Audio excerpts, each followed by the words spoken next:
Oui. pourrais dire deux mots sur un peu le contexte historique et de la recherche à cette époque. J'ai lu j'ai un peu regardé dans le Roudinesco, puis j'ai lu un article, je pourrais vous l'envoyer, il fait une vingtaine de pages, d'un psychanalyste français qui s'appelle Florian Houssier. Il s'intitule Un pionnier dans l'histoire de la psychanalyse, Auguste Eichhorn et le traitement de la délinquance dans la première moitié du XXe siècle. Donc il développe tout ça. D'ailleurs, vous remarquez que je dis en noir, c'est peut-être un hommage à Eichhorn qui, paraît-il, s'habillait en noir. Il avait un peu de bedaine, ce qui, je crois, ça va. Et puis, il était secrètement amoureux d'Anna Freud, paraît-il. Mais je pense qu'il y avait aussi... Elle a eu beaucoup d'amoureux. Bon, il y a cet intérêt pour l'enfant chez Eichhorn, qui est un pédagogue, ils étaient très amis. Qui était un pédagogue. Ils ont fait une école, je pense, non? L'école d'Anna Freud. Il y a une influence mutuelle, je ne sais plus une école pour enfants. C'est possible. Mais donc, dans ce contexte, à l'orée du XXe siècle, ce que décrit Houssier, c'est que l'adolescence, on pourrait dire encore maintenant, est perçue comme une menace, souci de la délinquance. Il y a le problème de l'industrialisation et des classes ouvrières qui vont bosser, les femmes vont bosser aux usines, elles sont moins présentes, il y a moins de présence parentale et de contenance un peu parentale pour les jeunes gens qui terminent l'école, paraît-il en Allemagne, ils terminent en début d'après-midi. Donc il y a tout ce temps libre, ce manque d'éducation, et puis il y a ce souci de la société, de protéger la société de ses potentiels délinquants. Alors dans ce contexte-là, à Vienne, il y a deux mouvements comme ça, pour cadrer un peu ces jeunes. Il y a un encadrement un peu militaire qui est initié par un ancien capitaine dénommé Oppelt.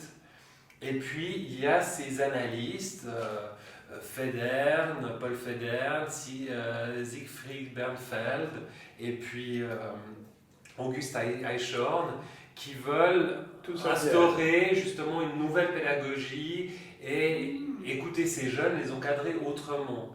Et puis en toile de fond, il y a bien sûr tout ce contexte aussi avec la question de une certaine libéralisation, que ce soit par rapport aux femmes, tous les mouvements féministes qui vont suivre, la question de la sexualité, de l'éducation sexuelle. Enfin, on est dans un champ assez important. Et puis si on regarde déjà au fin du 19e, il y a tous ces mouvements anarchistes, l'anarchisme, et puis des idées aussi, je pense, qui viennent en toile de fond par rapport à l'éducation. Alors, je ne veux pas me perdre, mais disons qu'il y a ce contexte-là. Et donc, plusieurs de ces analystes, Federn, Bernfeld et puis Auguste Eichhorn, s'intéressent à la chose. Et puis, il y a l'idée à l'époque que ces enfants délinquants, s'il y a une sorte de cause parentale, ils ont été abandonnés, il y a un abandon externe, un manque de présence parentale, et qui induit un abandon interne plutôt psychique. On voit qu'ils sont un peu vides, un peu comme tu le soulignais très bien, avec ces chevaliers qui sont dans la parure, mais il n'y a pas de colonne vertébrale. Et puis alors, au lieu d'être dans le répressif, comme dans ce mouvement avec cet ancien capitaine Oppel qui veut un peu driller, il crée à Eichhorn des structures où on a une autre écoute, une autre manière d'aborder, de faire avec ces jeunes. Et il va développer, et moi j'étais ravi de lire ce texte parce que j'en ai déjà entendu parler, mais je pense que c'est pas tellement à la vogue chez les francophones, mais plus dans les milieux éducatifs. C'est le texte sur Eichhorn. C'est le texte sur Eichhorn et il cite des passages par Florian Houssier. Mais je pense que c'est plus connu dans les contrées germanophones ou en Suisse allemande, probablement plus. Donc il y a l'idée de faire une sorte de psychanalyse appliquée, ce que j'appellerais une psychanalyse appliquée, donc de partir du transfert avec le jeune et via le transfert permettre qu'il y ait une identification du jeune avec le pédagogue analyste. C'est une sorte de pédagogue analyste. Et ensuite, de permettre, je cite un peu le texte, un refoulement des désirs transgressifs et puis une adaptation au monde. Donc, il va y avoir une sorte de renforcement du surmoi et de l'idéal du moi qui sont un peu défaillants pour pouvoir trouver cette adaptation au monde. Et ça sera finalement une réponse différente à la répression des jeunes délinquants. Et en même temps, ça évitera, en évitant d'être dans la punition avec le jeune, ça va éviter de renforcer les agirs, parce qu'ils interprètent ça, Eichhorn à l'époque, comme étant, comme pour ce personnage, une recherche finalement, on se fait pincer, puis Freud en parle dans un texte, je ne sais plus le titre, il y a une sorte de recherche, il y a une sorte de culpabilité d'avoir mal agi, et en étant puni, eh ben, on met les compteurs à zéro, donc ça amène un soulagement. Donc en évitant de punir ces jeunes, on va trouver une réponse autre qui va éviter la répétition. Donc Eichhorn, il cite, ce Florian Hessé cite l'exemple d'un jeune qui l'engage, il sait que c'est un délinquant, il a 18 ans, et puis il l'engage, et il doit s'occuper de la vente des cigarettes. Alors il dit à un de ses collègues, tu l'as discrètement à l'œil, et évidemment le jeune pique du fric. Et puis Eichhorn réfléchit à une tactique pour changer un peu ce comportement. Donc il invite le jeune, il lui demande de venir pour l'aider à ranger des livres dans sa bibliothèque. Puis de manière anodine, il lui dit « Ah, mais comment ça marche, la vente du tabac, etc. etc. » Et puis à un moment donné, et c'est là une référence aussi aux études sur l'hystérie par rapport justement à la catharsis et puis à la décharge émotionnelle, il va essayer de faire monter la tension chez ce jeune, en s'intéressant un peu à l'argent, mais de manière tout à fait anodine. Puis à un moment donné, il va préciser la chose en lui demandant, pour faire monter la tension chez lui, en disant « Ah, mais je peux avoir les comptes ?» Et puis le jeune fait tomber un livre, puis il se dit « Il est hyper angoissé, donc je vais attaquer la chose. » Et puis il va justement lui demander de faire les comptes, d'aller regarder ses comptes, et puis le jeune lui avoue la chose. Et l'art justement de la réponse à cet aveu d'Eichhorn, c'est de le surprendre. Donc il y a un effet un peu d'effet de surprise. Il va lui proposer, pour pas qu'il soit puni, de lui donner, il lui donne l'argent manquant. Et finalement, ils conviennent que le jeune le remboursera petit à petit. Donc c'est vraiment une tactique. Comment s'appelle ce texte d'Eichhorn? Je pense que je pourrais vous le retrouver, mais il a écrit un ouvrage assez remarquable, c'est de 1925, c'est Jeunesse à l'abandon. Et en plus, on est en plein dans cette période d'après-guerre, où il y a une jeunesse à l'abandon. Il faudra que je regarde. Mais... Oui, mais je reviens à ma question, c'est est-ce que le hasard d'une rencontre peut modifier la structure, c'est-à-dire quelque chose qui est plutôt déjà... Mais reste savoir si dans ce cas ça a été modifié dans la structure, c'est pas sûr. Si c'est en allemand. Le texte est en allemand. C'est la note ici dans la Jeunesse à l'abandon. Non, mais ça ne modifie pas les structures, c'est très intéressant parce que c'est vrai, mais ça permet une suppléance. Parce qu'on peut dire, comme on disait Lacan par rapport à Joyce, que ce qu'il fait avec cette femme, son ego, enfin, trouve une stabilité. Il s'est fait un ego en étant le mari avec un travail, il construit un ego qui se stabilise de cette manière-là. Après, bon, les aléas de la vie peuvent le déstabiliser, mais il ne change pas les structures. Mais par rapport à est-ce que l'hasard de rencontre peut changer la structure, non? C'est ça? Oui. Mon père répondrait, je dis une phrase de mon père, D'accord. qui dit « La fortune d'un homme, c'est un autre homme ». Je trouve aussi qu'il peut bien, d'une certaine manière, répondre à ça. Mais oui, il faut étayer un peu plus. C'est-à-dire, oui, pourquoi pas. Oui, mais c'est ça que j'aimerais savoir. C'est-à-dire, est-ce que la structure est quelque chose de complètement définitif? Parce que définitif. Oui, définitif comme ça. Parce que la structure c'est une chose, le symptôme c'est un autre. Et ça dépend du type du symptôme. Oui, parce que le problème c'est que nous changeons physiologiquement beaucoup dans la vie. Donc je pense aussi psychiquement. C'est-à-dire que je mets en doute la question de la structure. Parce que je pense que l'espoir aussi des traitements sont aussi dans ça. On a dit de le hasard d'une rencontre, d'une réponse, d'une situation peut changer le cours de quelque chose qu'on avait dit, non, c'est dans ce En tout cas, cette rencontre, elle peut changer, elle peut avoir un impact sur le symptôme et changer le symptôme. De là à dire que ça change la structure, c'est une autre histoire. Après, on peut imaginer un scénario catastrophe où finalement il a une bonne situation, mais il a vu que tel autre homme était plus admiré que lui, et puis il retourne dans ses... Mais d'ailleurs, c'est la fin du texte, c'est exactement ça, que lui et Abraham dit, mais il faut convenir que toute cette amélioration s'étaye sur la rencontre avec cette femme. Et lui-même, il reconnaît que son bien-être actuel dépend d'elle, n'est-ce pas? Et que c'est précaire. Oui. Personnellement, je ne pense pas que ça change, que la structure peut changer. Oui. Ça, mais ça, c'est aussi, je pense, un défaut de la psychanalyse. C'est-à-dire que la psychanalyse part toujours de pathologique. Comme disait Facchinelli, qui est un psychanalyste que j'ai beaucoup aimé, et qui était très fort, très proche de Lacan, etc., et qui est mort très prématurément, il disait, la psychanalyse, ok, il s'est intéressé qu'aux pathologiques. Elle n'a pas vu, elle n'a pas vu du côté, par exemple, de l'esthétique. Elle n'a pas vu du côté de l'esthétique. Elle n'a pas vu du côté, dans ce cas, de l'artiste. Il a vu le pathologique et ne s'est pas occupé de l'artiste. Et on peut juger un artiste comme pathologique. On dit, il est fou, c'est un artiste. Donc, du reste, on fait souvent cette comparaison. La folie et puis l'instabilité de l'artiste. Donc, on le rapproche de la folie. Mais tu disais qu'il y aurait deux façons différentes. Je dis que la psychanalyse c'est intéressé qui du côté... ça, c'est pas vrai. Qui du côté... Même la psychanalyse moderne s'intéresse vraiment à comment trouver une suppléance et un passeur, une suppléance avec une autre personne ou avec l'art. Je suis pas sûr que ce n'est pas toujours un lien avec quelque chose de pathologique. Ça, je pense que c'est plutôt la psychiatrie. Je pense que la psychanalyse, on voit maintenant tout l'intérêt par... Non, la psychanalyse, elle tourne autour du problème.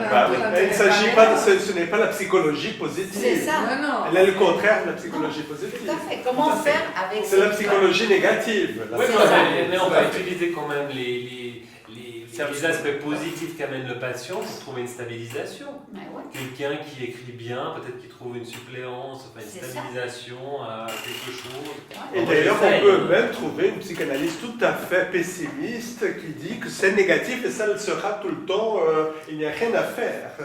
Mais si on prend les premières présentations de malades à Sainte-Anne de Lacan même, moi j'ai tout ça écrit, manuscrit, et Lacan était dans le pessimisme affreux. Il disait mais c'était des condamnés à mort qui allaient à la guillotine parce qu'il existait encore la peine de mort. Ah oui, il existait la peine de mort. De toute façon, qu'est-ce que vous voulez que je vous dise, il est complètement... Il ne disait pas dans ces termes, mais presque. Donc, si on regarde ça, on est très choqué. Et on est choqué aussi par la peine de mort, parce que c'était des individus qui allaient mourir. Donc, non, mais je cite ça aussi parce que d'une certaine manière, Abraham, j'ai lu dans un article que Freud l'appelait un inguérissable optimiste. Donc, d'ailleurs, il dit non, mais il y a un peu d'optimisme dans ça, on a la peine à croire, en tout cas moi personnellement. Mais surtout, il parle d'abord d'une guérison par l'amour. C'est ça, une guérison spontanée par l'amour. Je trouvais quand même beau. C'est poétique. C'est pas faux. Exactement. Mais c'est pas faux. C'est pas faux. Oui. C'est une stabilisation. La structure, il faut la mettre en question, parce qu'Abraham n'était pas un structuraliste. Oui. Abraham était un développementaliste, parce qu'après, Mélanie Klein était donc sa patiente, et il a suivi les choses, elle était aussi développementaliste. C'est un continuum, c'est pas discontinu. Le problème des structuralistes, c'est qu'ils sont de manière très discontinue. Une chose ne peut pas dire non. C'est-à-dire, quand une évolution, un être humain, il faut le voir de manière continue. Je ne savais pas ça, mais, parce que je ne connais pas beaucoup Abraham, Mais c'est vrai que ça colle avec, ça se voit ça dans le texte énormément, avec cette notion du temps, cette évolution, cette linéarité. Mais reste à savoir si c'est une guérison par l'amour ou si c'est une guérison par la légitimation de sa position. Moi, j'ai resté dans ça. Mais les deux. Ben, il est légitimé parce qu'il est aimé, il est aimable.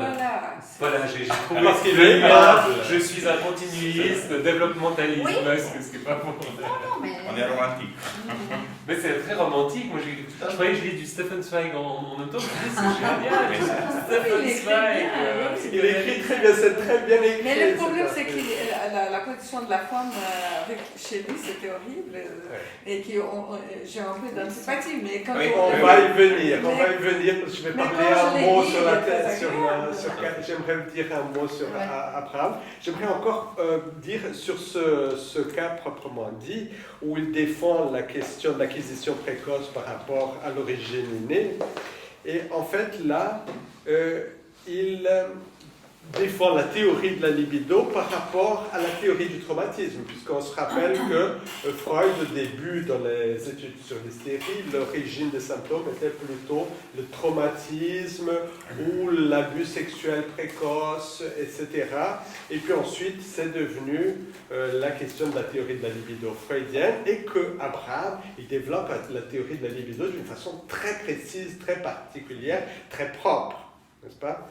Et donc il va arriver à un point où il va distinguer, par exemple, il va vouloir justifier la genèse des traits antisociaux par la privation d'amour et la famine affective, au contraire, par exemple, du traumatisme, par les abus sexuels, par exemple, et l'amour inadéquat, qui peut mener à une névrose.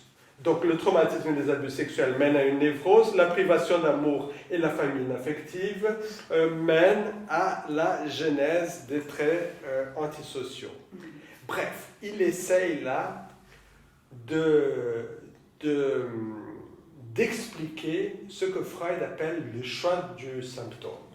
Et que Freud n'a jamais réussi à expliquer. Il l'expliquait, puis ensuite il changeait d'explication, puis juste au moment qu'il a dit « j'en ai marre, je ne réussis pas à comprendre ». Ça veut dire, Freud il voulait expliquer pourquoi une personne devient phobique et pas obsessif, pourquoi psychosomatique et pas déprimé, et ainsi de suite. Et il voulait expliquer ça à travers justement la question de la cause, de la libidinale, d'un événement qui arrive à certaines époques de la vie et il n'a jamais réussi. Et là, c'est une des tentatives de Abraham aussi. C'est la causalité psychique. Oui.